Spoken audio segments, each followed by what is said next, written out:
Boa tarde. Boa tarde e noite, né? Na Bélgica, no inverno, a gente fica na dúvida. Que hora que termina a tarde, começa a noite. Viu, Dani? Não sei se é noite, não sei se é tarde. Você vai se acostumando. A Dani acabou de chegar, vai ficar 6 meses a 1 ano. Eu falei para ela, você vai gostar tanto daqui, do nosso refúgio, que você não vai querer mais ir embora. Um dia a gente vai, mas quem sabe você vai ficar mais tempo. Assim como nós estamos, vamos fazer uma oração? Senhor nosso Deus, muito obrigado por estarmos aqui mais uma vez no nosso refúgio, porque nós sentimos segurança na Tua presença. E como a Tua palavra diz, o Senhor é o nosso refúgio, a nossa fortaleza. O Senhor está sempre bem presente quando mais precisamos.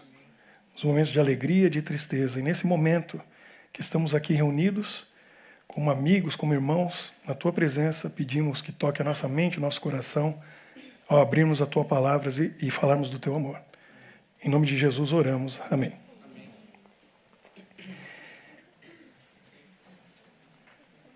Bom, como vocês sabem, nós estamos no mês de janeiro, nesta série chamada Ponto de Vista.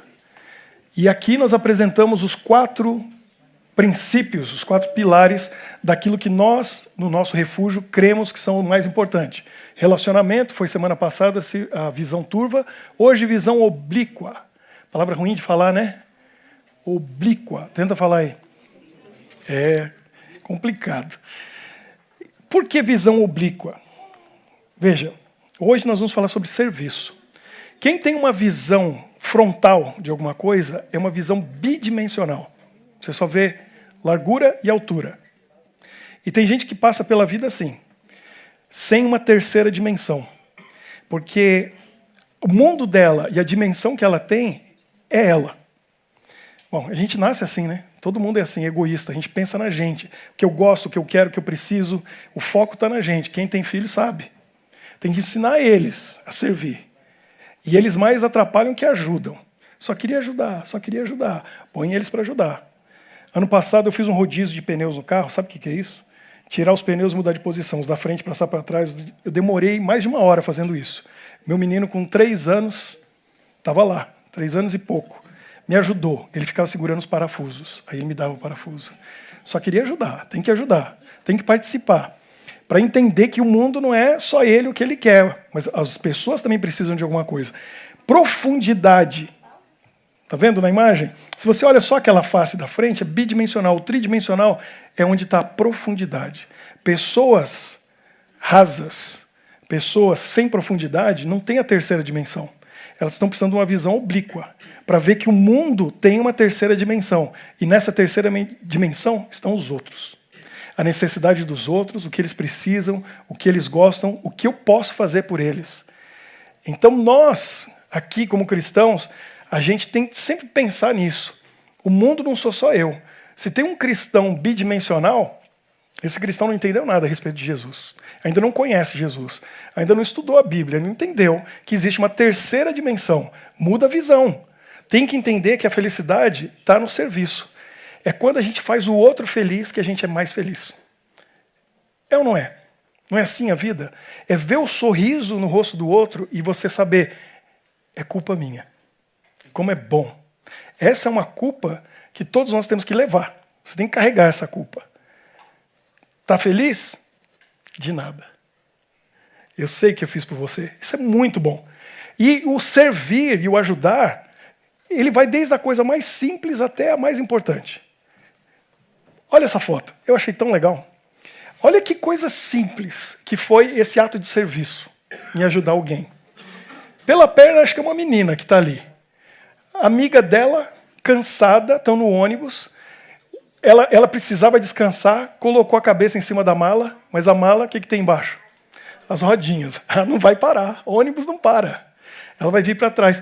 Um ato de bondade, de serviço. Só colocou o pé ali, segurou a mala. Querida, descansa aí. Talvez nem conheça. E olha que ato de serviço simples.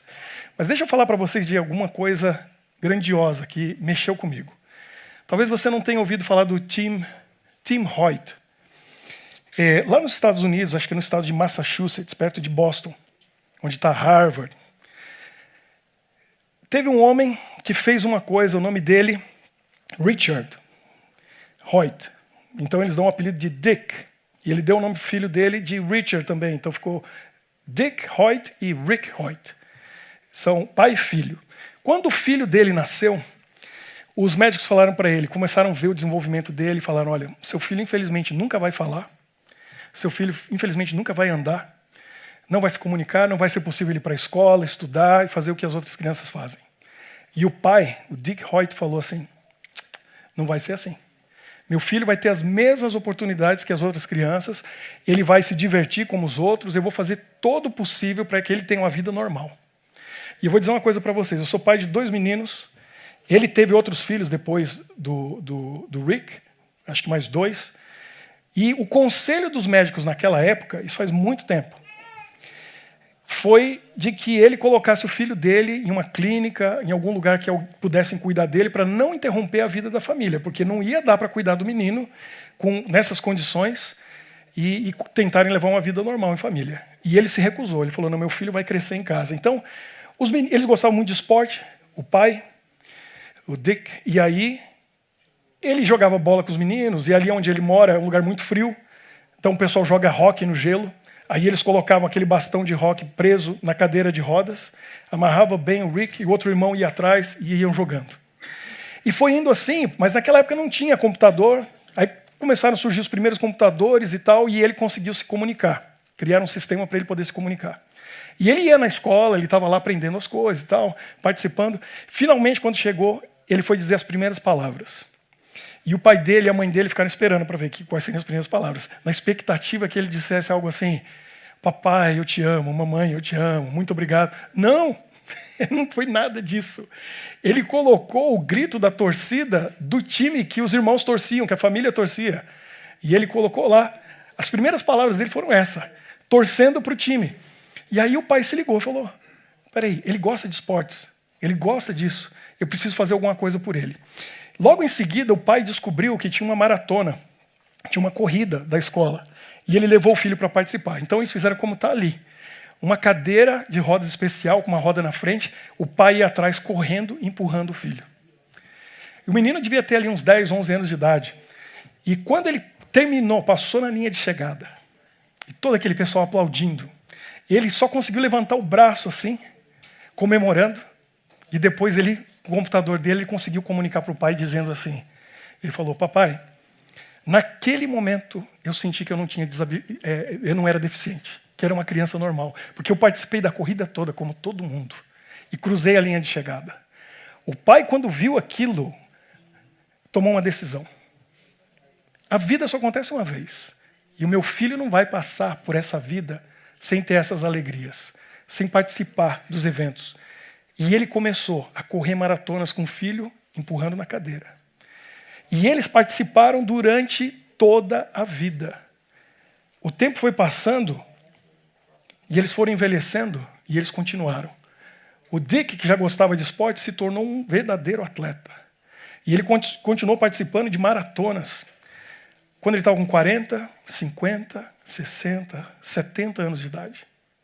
Ele faleceu em 2021 com 80 anos de idade. E até o fim, ele levava o filho, que hoje está com 62 anos de idade. Eles participaram juntos de 72 maratonas. Eu estou falando de 42 quilômetros. Eles participaram de meia maratona. Já participou de meia? 21. O que é 21 quilômetros? Eles participaram juntos de 97. 10 quilômetros, 219 vezes. 8 quilômetros, 162 vezes. 5 quilômetros, 176 vezes. Aí vem a grande coisa. Tem uma coisa aí por aí chamada, que é só para quem é atleta mesmo, chamado triatlon. Já ouviu falar? O triatlon é você primeiro nada, depois você sobe numa bicicleta, e vai alguns quilômetros, e depois você corre no final. Eles participaram juntos de 257 triatlons. Como que eles faziam? Olha lá, essa é uma imagem do Dick Hoyt empurrando o Rick Hoyt. Onde eles estavam participando das maratonas, o pessoal aplaudia e ficava encantado em ver aquilo. Assim era na bicicleta. durante muitos quilômetros. E assim, o pai fazia a parte do nado. Uma corda amarrada na cintura, uma pequena balsa, o filho ali, participando de cada quilômetro. Agora, tudo isso é impressionante. Eles participaram do Ironman. Você sabe o que é o Ironman? O nome já diz. É uma loucura. O Ironman são 4 quilômetros nadando. Olha, eu tenho braços e pernas, sou saudável. 10 anos atrás, quando eu morava no Japão, de vez em quando eu nadava 1.000, 1.500 metros, 2.000 metros. Demorava um tempão. O Ironman são 4 quilômetros nadando, 180 quilômetros pedalando e 42 quilômetros correndo, uma maratona. Ou seja, você vai correr uma maratona depois de ter nadado 4 quilômetros e pedalado 180 quilômetros. Eles fizeram juntos. Uma coisa é você fazer sozinho, outra é você carregando outra pessoa. Eles fizeram isso 6 vezes.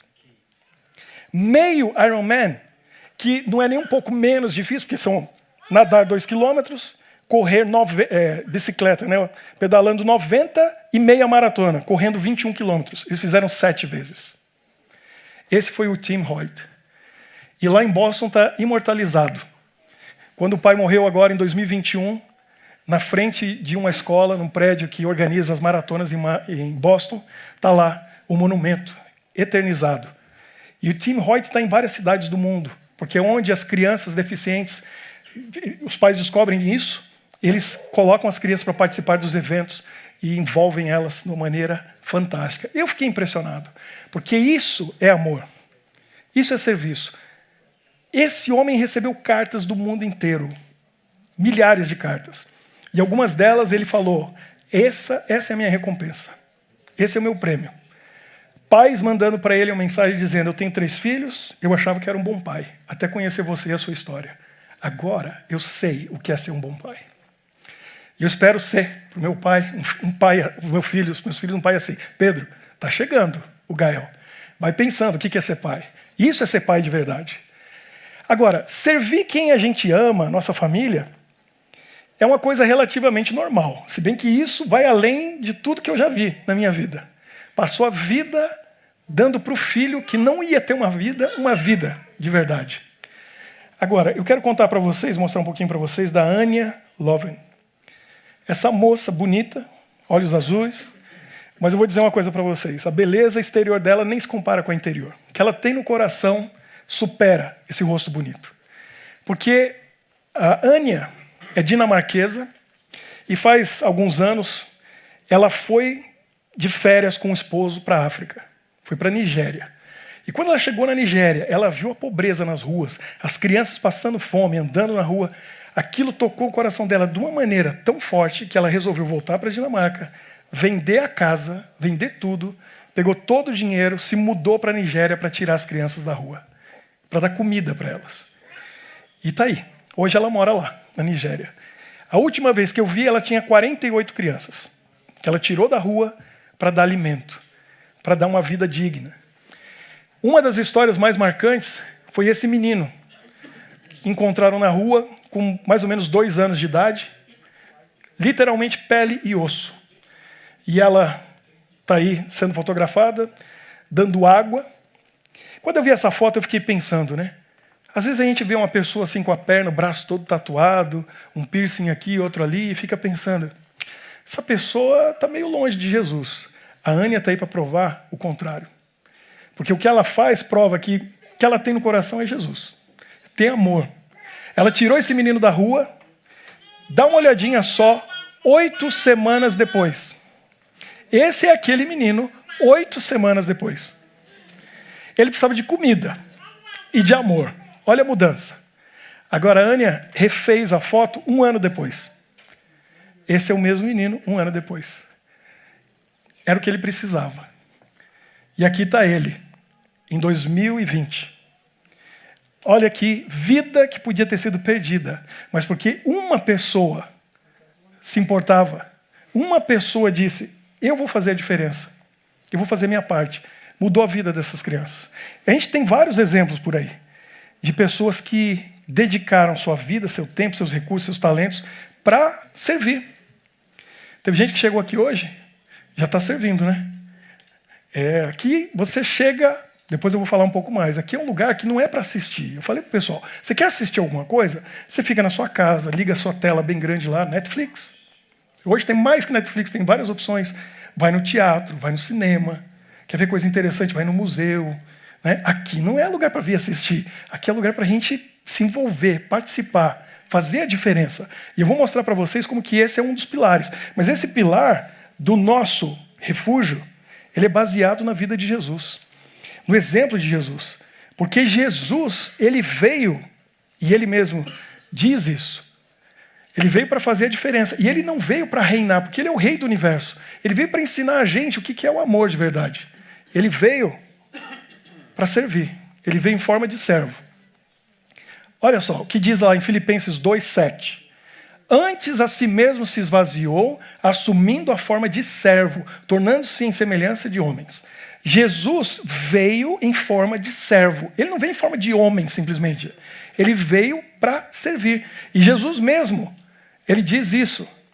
Ele diz, pois o próprio Filho do Homem, Jesus falando, não veio para ser servido, mas para servir e dar a sua vida em resgate de muitos. Marcos 10:45. Jesus disse, eu não vim aqui a passeio. Eu vim aqui para servir. Servir a ponto de dar minha vida para que muitos possam ter vida eterna. Uma coisa a gente pode contar com Jesus. Ele não fala nada da boca para fora. Se ele falou que veio para servir, ele veio para servir. E aí a gente olha para a vida dele com os discípulos. Parecia que Jesus era o mordomo deles. Eles estão com fome, ele alimenta. Eles estavam cansados, ele era sensível. Vamos parar aqui, vamos descansar. Sempre preocupado com eles. Pensa no pior momento da vida de Jesus. Quinta-feira à noite, ele está no jardim do Getsêmani, em agonia, sofrendo, porque ele sabia o que ele tinha de passar. Em agonia tão grande que o suor estava transformando em sangue. Estava escorrendo sangue na sua face. Ele para o que ele está fazendo, em oração com o Pai, 3 vezes, para verificar se os discípulos estavam bem. Se eles estavam caindo em tentação. Se eles estavam orando. Aí ele volta, continua orando, está em agonia, em aflição, para de novo e vai lá cuidar deles. Olha que amor que ele demonstrou. Tem uma história que mostra muito bem como Jesus lida com quem ele ama. Como ele se preocupa. Está em João no capítulo 21. É uma história muito interessante. Porque Jesus morreu, ressuscitou, e Pedro desistiu. Pedro mudou de ideia. Vou voltar a ser pescador, quem vai comigo? E vários foram com ele. Aí ele está no Mar da Galileia, pescando a noite inteira. E como era de costume, não pegava nada. E alguém disse certa vez, é muito bom que Jesus convidou eles para serem discípulos, porque pescadores eles eram péssimos. Né? Na madrugada, aparece alguém lá na praia. Olha para eles, eles olham para a pessoa e não reconhecem. Porque ninguém reconhecia Jesus depois da ressurreição. Maria Madalena achou que ele era o jardineiro. Só quando ele falou, Maria, ela reconheceu a voz. Como nós hoje. A gente não vê Jesus, mas reconhece a voz dele. Ele fala com a gente. No caminho para Emaús, 2 discípulos estavam descendo. Jesus aparece, conversa com eles. Eles não reconhecem que é Jesus. Você não sabe o que estava acontecendo em Jerusalém agora? Morreu, mataram Jesus, o rabino. Muitos creem que ele era o Messias. E ele vai horas explicando o Velho Testamento. Aí ele entra na casa deles. No momento que ele parte o pão, eles reconhecem. Igual a gente. A gente não vê Jesus. Mas quando a gente parte o pão na ceia do Senhor, a gente reconhece Jesus. E agora ele está na praia, ninguém reconhece ele, os discípulos estão lá no barquinho. E Jesus era mestre em fazer pergunta provocativa. Dá uma olhada na história. Ele sabia as perguntas certas na hora certa. E ele faz para os pescadores a pergunta mais provocativa que alguém pode fazer. Pescando aí a noite inteira? Vocês não pegaram nada não, pegaram? O que eles disseram de lá? Bom, quem sabe com algumas outras palavras que a gente não pode dizer, porque pescador sabe xingar muito bem. Não pegamos não, como se fosse da sua conta. Então joga do outro lado. Eles olharam para o outro, pegaram a rede, estava de um lado do barco, jogaram no outro e de repente, o que dava para aquela rede puxar, tinha nela. Ficou pesada. E eles se focaram naquilo e começaram a puxar a rede, está pesado, e ninguém parou para pensar no que tinha acontecido. Mas João, que conta a história, ele olhou para a rede cheia de peixes, olhou para a praia, não reconheceu Jesus, mas reconheceu o milagre. E aí ele fala baixinho para Pedro. Porque esse milagre já tinha acontecido uma vez 3 anos antes. Pedro, é o Senhor. Aí Pedro olha para a rede cheia de peixes, olha para a praia e pensa, é mesmo. Aí Pedro tinha tirado a maior parte das roupas, porque estava trabalhando a noite inteira, e na empolgação, ele toma tempo de se vestir de novo, e aí pula na água. Você parou para pensar nisso? Os detalhes estão na Bíblia por algum motivo. Pedro se vestiu e pulou na água. Por que será que ele fez isso? A última vez que Pedro estava num barco e Jesus apareceu, o que tinha acontecido?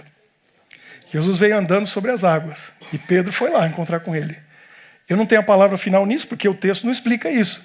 Mas a única razão que eu consigo encontrar para Pedro ter se vestido e pulado na água é que ele pensou que ele ia voltar andando. Só que não dessa vez. E aí ele chega lá todo molhado, chegam os outros, puxam a rede e Jesus está na praia. E eles percebem que Jesus já estava ali fazia bastante tempo. Porque o detalhe no texto diz que já tinham brasas. Jesus já tinha feito uma fogueira, já tinha feito fogo, já tinha virado brasa. E Jesus já tinha um peixinho assado. Jesus sabia pescar. Eles não, né? E agora, eles sentam em volta e comem. Por que Jesus está ali? Essa é a minha pergunta para você. Ele foi ali ensinar uma lição para eles? Por que ele está ali? Jesus ressuscitou. Ele está glorificado agora. Por que ele não está com os anjos em glória dizendo, agora vocês podem me adorar, porque eu sou Deus? Seria apropriado ele fazer isso? Com certeza, ele é Deus. Mas por que ele não está com os anjos em glória ali pedindo para ser adorado? Ele está simplesmente ali com um peixinho para eles. Jesus foi fazer o que lá? Jesus foi preparar o café da manhã para eles. Simplesmente isso. Foi preparar uma refeição, porque ele sabia que eles estavam cansados, tinham trabalhado a noite inteira, eles estavam com fome, e Jesus amava cada um deles. Aí ele foi lá para preparar o café da manhã para eles. Esse é o Deus que a gente ama e serve.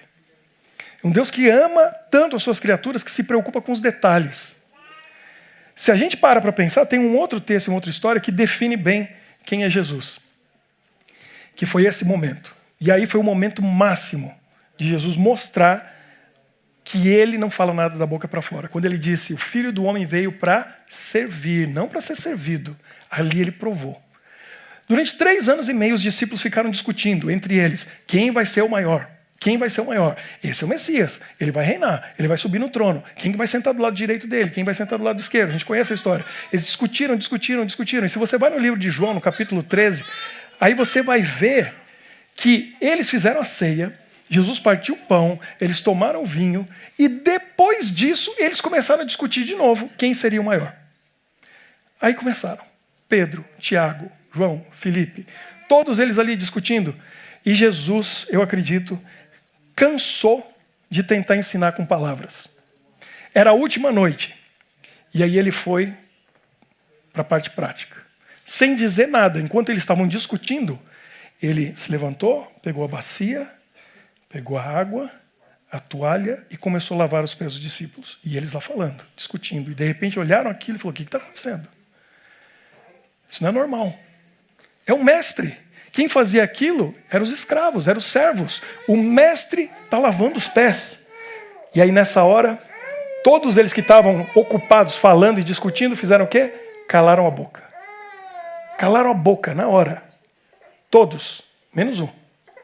Sempre tinha alguma coisa para dizer, que é Pedro. E aí Pedro diz, não sei se todo Pedro é assim, né?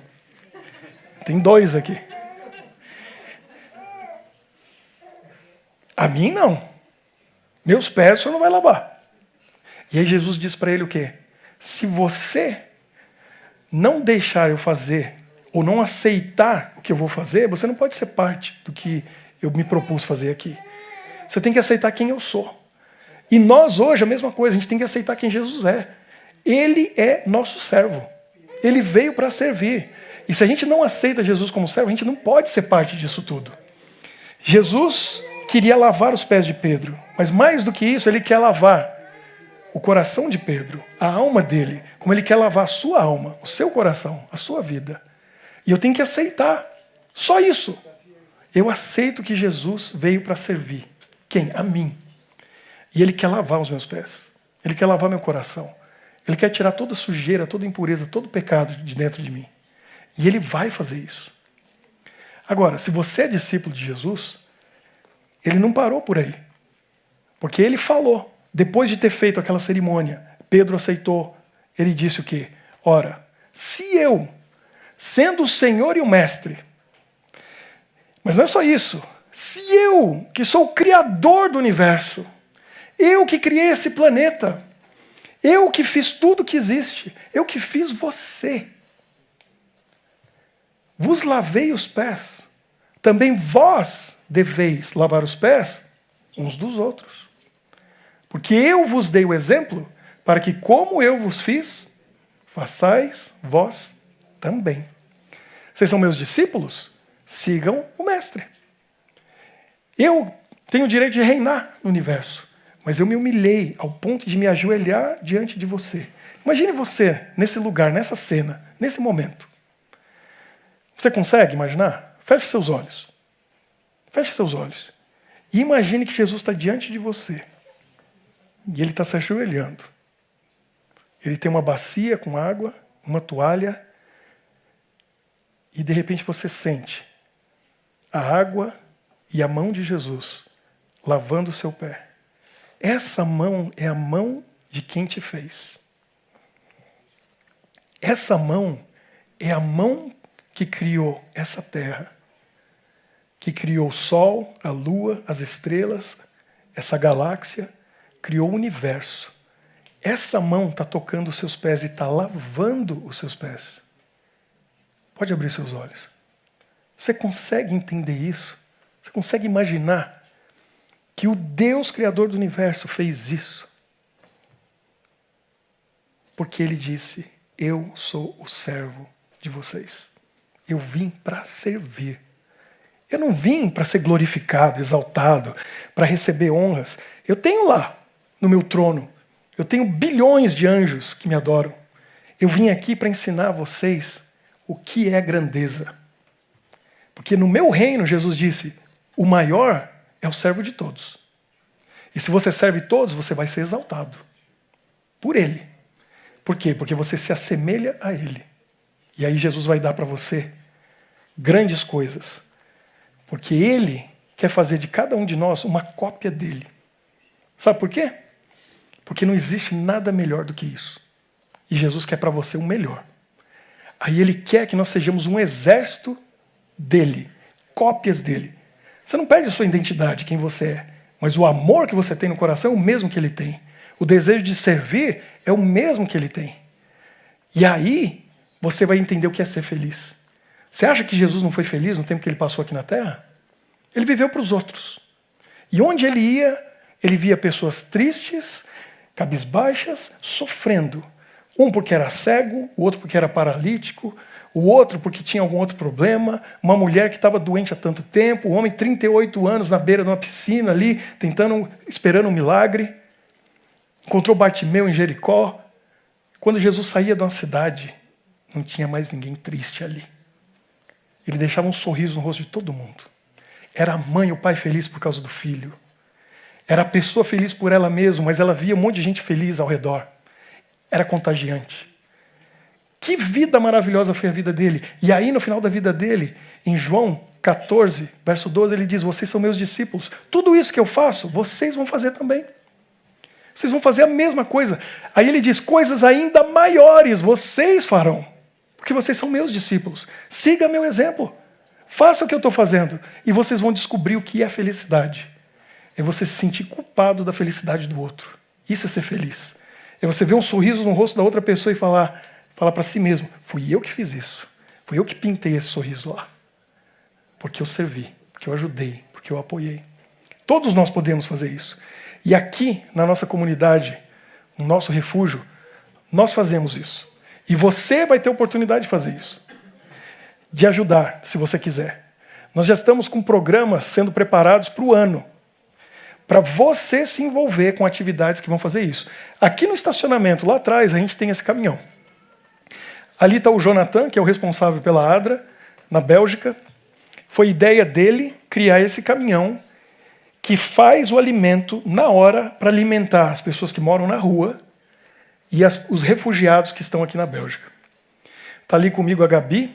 A gente, numa sexta-feira à tarde, teve o privilégio de trabalhar juntos. Está lá a Maiara também. E a Maiara é responsável por esse projeto na nossa igreja. Então, se você quiser participar de algo assim, você pode se envolver. Tem os dias, os horários, você vai lá dentro do caminhão, prepara o alimento, ou fica lá fora, como eu fiz, conversando com as pessoas, entregando para elas o alimento, fazendo amizade. Esse projeto, ano passado, ganhou o prêmio, primeiro lugar, na Bélgica, como o melhor projeto humanitário da Bélgica, em 2022.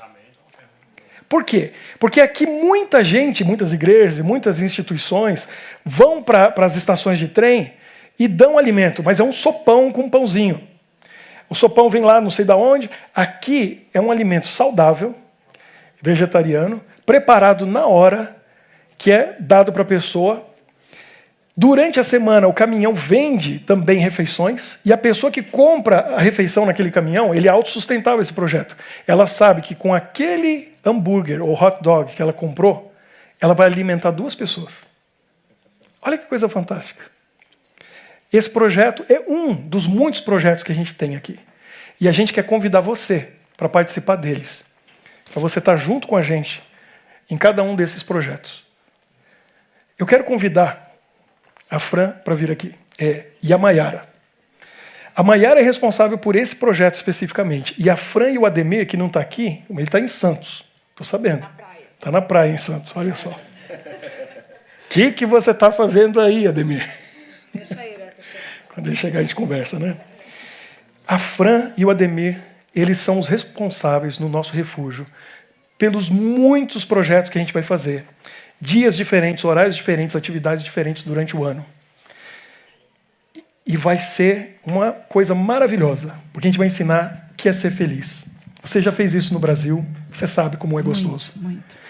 Eles têm experiência, têm conhecimento e vão estar convidando a gente para participar desses projetos. A gente vai anunciar e você vai poder se envolver e participar. A Maiara, ela representa a ADRA aqui na nossa igreja, tem vários projetos, né? Um deles é o Food Truck. E a gente está convidando vocês para participar. Se você preencheu o seu formulário lá com o código, você vai ver que tem lá, eu quero ser voluntário. Se você não pôs, aí volta lá, preenche de novo. Quem sabe ganha outra lembrancinha. E coloca lá, eu quero participar. Mas quando chegar o convite, aceite o convite. Porque simplesmente nós somos aqui um veículo de Jesus. É a Ele que você está imitando. É a Ele que você está seguindo. E eu quero, nesse momento, fazer uma oração por vocês. E por esse projeto. Pelo Ademir também, por extensão lá. Chega lá em Santos a oração? Chega. Então tá tranquilo. Já tem conexão lá em Santos? Já. Então tá bom. Tá tudo certo. Mas eu quero convidar vocês para orarem comigo. Para nosso coração mudar, para a gente servir e ser feliz, para a gente fazer a diferença na vida das pessoas, como o Dick Hoyt fez na vida do filho dele. E a história dele está imortalizada naquela estátua. Ninguém nunca vai esquecer esse homem que morreu com 80 anos de idade. Que vida proveitosa! A Anya podia ser mais uma dinamarquesa, vivendo tranquila lá num país rico, na sua casa, assistindo Netflix. Né? Podia estar lá tranquila. Não, ela resolveu fazer a diferença, fazer da vida dela algo que vai mudar a vida dos outros. E aquelas crianças, imagina, devem tudo para uma mulher que tem no coração o amor de verdade. Então, a música que a gente cantou, uma das que a gente cantou aqui, como que eu posso amar e não agir? Ficar de braço cruzado, não fazer nada? É impossível. Quem ama vai agir. Agora, se você fala, eu acho que eu não tenho amor, que eu não tenho vontade. Começa a agir que o amor vai nascer. Porque no processo de ajudar os outros, você vai começar a sentir esse amor. Se tem amor, haja. Se não tem, faça. O que vai acontecer com você. Quero convidar você para se levantar nesse momento, para a gente orar.